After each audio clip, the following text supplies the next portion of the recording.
जो legal committee है उसकी मीटिंग ख़त्म हुई है। मोहन सलाई साहब ने भी उसमें शिरकत की है और हमने फ़ैसला किया है कि तहरीक इंसाफ और पाकिस्तान मुस्लिम लीग कायदे आज़म इत्तेहादी थे और इत्तेहादी रहेंगे और इंशाअल्लाह ये जो वोट ऑफ कॉन्फिडेंस और वोट ऑफ नो कॉन्फिडेंस है इसका मुकाबला मिलके किया जाएगा। हमारे पास इस वक्त मेंबरान की तादाद जो है वो 190 है।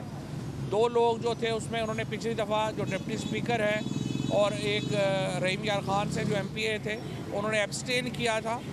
अब उनको भी नोटिस दिया जा रहा है कि वो भी लाजमन अपीयर होंगे क्योंकि आइन के तहत उनके ऊपर भी लाजम है कि वो जो पार्टी हिदायत करे उसके ऊपर अमल करें। दोनों पार्टियों की पार्लिमानी पार्टीज़ की जो मीटिंग्स हैं रिस्पेक्टिवली वो होंगी कल और परसों में और पार्लिमानी पार्टीज़ चौधरी परवेज़ इलाही साहब के ऊपर अपने एतमाद का इजहार करेंगे। स्पीकर साहब का प्रेरोगेटिव है कि वो किस मामले को पहले लेते हैं, वोट ऑफ नो कॉन्फिडेंस को पहले लेते हैं या वोट ऑफ कॉन्फिडेंस को पहले लेते हैं। और वोट ऑफ नो कॉन्फिडेंस के नाकामी के फौरी बाद पंजाब असम्बली की तहलील की एडवाइस जो है वो कर दी जाएगी। असल मसला ये है कि ये हुकूमत जो है इसने सिर्फ इलेक्शनों से फ़रार का एक रवैया अख्तियार किया हुआ है। अगर आप देखें आज जो इस्लामाबाद में तमाशा लगा कि सिर्फ 6 दिन रह गए हैं वहाँ पे लोकल गवर्नमेंट इलेक्शंस को, लेकिन 6 दिन से उन्होंने नाकाम बनाने के लिए इस्लामाबाद की यूनियन कौंसिलों की तादाद बढ़ा दी और इलेक्शन कमीशन ने दुरुस्त फ़ैसला किया है कि वो इस मामले में इलेक्शन के साथ जाएंगे। आप इलेक्शन नहीं कराना चाह रहे, आप पाकिस्तान के अवाम के पास कहीं, चाहे वो इस्लामाबाद हो, चाहे वो कराची के मकामी हुकूमतों के इलेक्शन हो, चाहे वो पंजाब हो, चाहे खैबर पख्तूनख्वा, आप लोगों के सामने ही जाने की हैसियत औकात नहीं रखते। ये जो वज़ीर राना सनाउल्लाह और ख्वाजा आसफ जो बड़ी बड़ी बढ़ के मार रहे थे कि आप तोड़ें और हम जाएंगे, अब आप बताएं कि आपकी हालत क्यों हो गई है। कल से जिस किस्म की बीमारियां लाक हो गई हैं हमारे मिनिस्टर्स को कि इलेक्शंस में ना जाना पड़ जाए, शर्म आनी चाहिए इनको। ऑलरेडी नून लीग एक अजीबोगरीब पार्टी है कि इसकी प्लेटें जो हैं वो लंदन बैठी हुई हैं, चमचे सारे यहाँ पे हैं और ये जो चमचे हैं इनको फिक्र पड़ गई है कि हमारा क्या बनेगा। भाई अगर आप इलेक्शन नहीं जीत सकते, अवाम आपके साथ नहीं है, आप हुकूमत नहीं कर सकते। आज आप देखिए कराची में क्या हुआ है, 1150 पॉइंट मार्केट गिर गई है। 2 दिनों में 1500 पॉइंट्स जो है ये मार्केट, स्टॉक मार्केट जो है वो गिर गई है। IMF के बाद जो अभी हमारे बिजली के बिलों में इजाफा आ रहा है, 30 से 40% कह रहे हैं कि जी इजाफा कर देंगे। उसके बाद आप देखिए बिजली की कोई कमी नहीं है, लेकिन हुकूमत के पास तेल ख़रीदने के पैसे नहीं हैं कि वो बिजली बना सके और इसके लिए वो राशनिंग कर रहे हैं। इस हिसाब से तो आपको अगले हफ्ते आप ये कह रहे हैं कि आपकी जो तेल है वो भी आपको नहीं मिलेगा और रेस्टोरेंट्स आप कह रहे हैं 8 बजे बंद कर दें।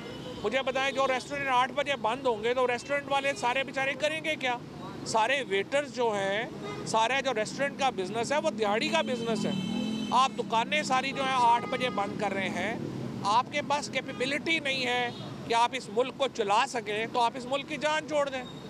खैबर पख्तूनख्वा में 6 महीने से हम बता रहे थे, मुराद सईद 6 महीने से ये बात कर रहा था कि यहाँ आपका टेररिज्म का राइज़ हो रहा है, आपने उसकी तरफ तवज्जो नहीं दी। जो आपने अरबों रुपया लगा के बाढ़ लगाई, वो बाढ़ उखाड़ी जा रही है और वहाँ से लोग घुस रहे हैं। हम बता रहे हैं कि वहाँ पे हालात ख़राब हो रहे हैं, आपने उसके ऊपर अमल नहीं किया। बॉर्डर सिक्योरिटी जो है उसका हाल इंतहाई पतला है और जिसकी वजह से अचानक आज हम देख रहे हैं बन्नू में क्या हो रहा है। जिस तरीके से हमारे जवानों की शहादतें हो रही हैं, जिस तरीके से हमारे पुलिस और लिबिस के लोगों की शहादतें हो रही हैं, सिविलियंस की शहादतें हो रही हैं, यूँ लग रहा है कोई मसला ही नहीं है। खैबर पख्तूनख्वा की हुकूमत को वसाइल देने से इनकार कर दिया गया है। इस वक्त 26 अरब रुपया आपने खैबर पख्तूनख्वा हुकूमत का देना था। मईज एरियाज़ में 1 रुपया नहीं दिया गया। सारा टेररिज्म वहाँ पे दोबारा खड़ा हो गया है। आप कह रहे हैं हमारे पास पैसे ही नहीं हैं। IMF से आप कह रहे हैं कि जी हमें कंसेशन दें, IMF आपको कंसेशन देने को तैयार नहीं है और आप लगे हुए हैं कि किसी तरीके से पंजाब की हुकूमत और खैबर पख्तूनख्वा में इलेक्शन आप रोक सकें। आप इलेक्शन नहीं रोक सकेंगे। आपको जो शौक़ पूरा करना है आप पूरा कर लें, इंशाअल्लाह ताला इलेक्शन होंगे।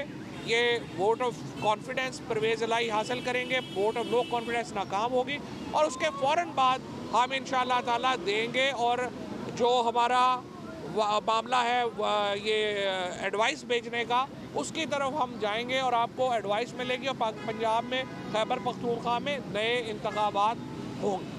अच्छा फवाद साहब, ये बताइएगा कि कहा जा रहा था स्पीकर साहब ने मुताबिक कहा कि जारी सेशन के दौरान गवर्नर साहब वोट ऑफ कॉन्फिडेंस के लिए नहीं कह सकते। अब आपकी गुफ्तगू से ये लग रहा है कि आप उसको भी टेकअप कर रहे हैं और नो कॉन्फिडेंस को भी फेस करने जा रहे हैं। देखें, जो आर्टिकल 109 है ना, उसमें यह है कि प्रोरोगेशन होनी चाहिए। वो सेशन प्रोरोग नहीं हुआ, ये कानूनी मामलात हैं। ज़ाहिर है इसके ऊपर स्पीकर साहब एक अपनी ओपिनियन लेंगे और स्पीकर इसके ऊपर एक अपनी रूलिंग देंगे। हम तैयार हैं दोनों मामलात के लिए। वोट ऑफ कॉन्फिडेंस के लिए भी तैयार हैं, वोट ऑफ नो कॉन्फिडेंस के लिए तैयार हैं। और आई अंडरस्टैंड कि स्पीकर साहब इन पॉइंट्स को देखेंगे कि उन्होंने कैसे इसको आगे लेके जाना। अगर 17 दिसंबर को आप लोग असम्बलियाँ तहलील कर देते तो आज ये सूरत हाल पैदा ना होती और शायद वोट ऑफ कॉन्फिडेंस लेने के लिए गवर्नर ना कहते और तहरीक अदम एतमाद भी ना आती। तो परवेज़ इलाही साहब ने जो 2 हफ्ते मांगे थे और फिर अल्टीमेटली इमरान खान साहब ने 1 हफ्ता दिया, तो क्या ये गलत हो गया? नहीं, देखें ना, हमने अभी भी इसलिए हमें चाहिए कि हमने प्रोसेस शुरू किया हुआ है MNAs के MNAs की जो सीटें हैं उनको खाली करने का। तो MNAs की नशिस्तों के लिए हमने एक लेटर लिखा है। अब वो वहाँ से भी भाग रहे हैं। हम MNAs PTI के 132 टोटल MNA हैं, 8 उनमें से उन्होंने कराया है। बाकी सारे MNAs अपने इस्तीफे दे चुके हैं। स्पीकर जो है वो क्यों भाग रहे हैं? स्पीकर हमारा जो है वो एक्सेप्ट करें। सुप्रीम कोर्ट में भी हमारा केस पड़ा हुआ है, उसको एक्सेप्ट करें और हम आगे चलें। और हम चाहते हैं कौमी असम्बली में और सूबाई असम्बली में एक ही दिन के ऊपर इलेक्शन। अच्छा फवाद साहब, ये कंफ्यूजन बरकरार है कि कल जो गवर्नर साहब का इजलास है जिसके अंदर एतमाद का वोट लेना है, क्या वो कल बुध का दिन है? कल चौधरी परवेज़ इलाही एतमाद का वोट कल ले रहे हैं या जो स्पीकर ने इसके ऊपर मौक़िफ़ इख्तियार किया है कि वो गैर आईनी है, उसको मानते ही नहीं? देखिए, इस पर तो रूलिंग स्पीकर देंगे। जो स्पीकर जिस तरह से इस जो इजलास है उसको शेड्यूल करने का इख्तियार स्पीकर के पास है। तो जो स्पीकर जिस तरह से कहेंगे हम उसके मुताबिक चलेंगे। अगर वो कल वोट ऑफ कॉन्फिडेंस रखेंगे तो हम वोट ऑफ कॉन्फिडेंस लेंगे। अगर वोट ऑफ नो कॉन्फिडेंस रखें का प्रोसेस शुरू करेंगे तो हम वोट ऑफ नो कॉन्फिडेंस पे जाएंगे। स्पीकर के खिलाफ ही तो वोट ऑफ नो कॉन्फिडेंस कर देंगे अगर कल के खिलाफ। ये कोई फैसलाबाद में कोई कॉर्नर प्लॉट नहीं है जिसके ऊपर जाकर राना सनाउल्लाह साहब कब्जा कर लेंगे और उसके बाद छुड़ा कोई नहीं सकेगा। ये आइन और कानून के मुताबिक अमल होगा। स्पीकर ने रेगुलेट करना है, जैसे वो रेगुलेट करेंगे उसके मुताबिक। स्पीकर के खिलाफ भी तो तहरीक अदम एतमाद है, स्पीकर और डिप्टी स्पीकर के खिलाफ भी तहरीक मैं करता हूँ, आप पे लिखिए।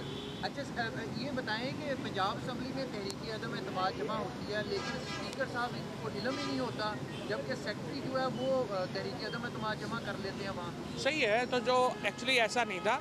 कल सेशन ही 9 बजे तक चला है। जो ही सेशन ख़त्म हुआ है तो वो नो कॉन्फिडेंस आई है, सेक्रेटरी ने लेना था वोट ऑफ नो कॉन्फिडेंस। ऐसी भी कोई बात, उसमें कोई ऐसा कॉन्स्पिरेसी थ्योरी ज़्यादा है वैसे नहीं है। और बिल्कुल आपकी बात ठीक है, स्पीकर और डिप्टी स्पीकर के ख़िलाफ़ जो है वो वोट ऑफ नो कॉन्फिडेंस आई है। और जो कानून है इखलाकी तौर के ऊपर तो स्पीकर को कोई बार नहीं करता, लेकिन जो चेयरमैन ऑफ द पैनल है ज़ाहिर है कि वो इसको प्रिजाइड करेगा। Thank you.